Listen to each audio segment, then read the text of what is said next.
சிவனார் மனம் குளிர உபதேச மந்திரம் இரு செவிமீதிலும் பகர்சே குருநாதா அப்படின்னு அருணகிரிநாதர் திருப்புகழ பதியமாக பாடியிருப்பார். இங்கே சுவாமி 2 காதிலும் உபதேசம் வாங்குறார். வலது காதில் எனக்கு உபதேசம் விட்டு அம்மாவும் கேட்கட்டும், இடது காதில் உபதேசம் பண்ணு. இப்போ சங்கரன் செவி வழியாக இங்கே அம்பாள் உபதேசம் பெற்றனால சங்கர நாயகி அப்படின்னு அம்பாளுக்கு மறுபெயர் வந்தது.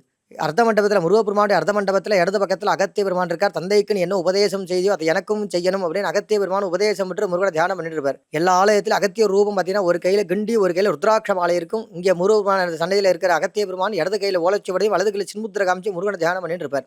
வலது பக்கத்தில் விநாயக பெருமான் ஈசனுக்கே உபதேசம் செய்தாக சொன்னால் யாரும் நம்ப மாட்டாங்கிறதால அதற்கு சாட்சியாக தன்னுடைய மூத்த சகோதரன் விநாயகர் பக்கத்தில் இருப்பார். விநாயகர் பெருமான் வலம்புரி விநாயகராக இருப்பார். முருகப்பெருமானுடைய பாதத்தை ஒட்டினா மாதிரியே மயில் இருக்கிறவருக்கும் கடுக்கன் தியாகராஜ இருந்து ஏரக நவரத்தன மாவளையும் 9 பதியம் பாடியிருப்பார். அந்த 9 பதிகத்தோட முடிவிலுமே சுவாமிநாத சுவாமி எப்படி காட்சி கொடுத்தான்னு பதியம் பாடியிருப்பார்.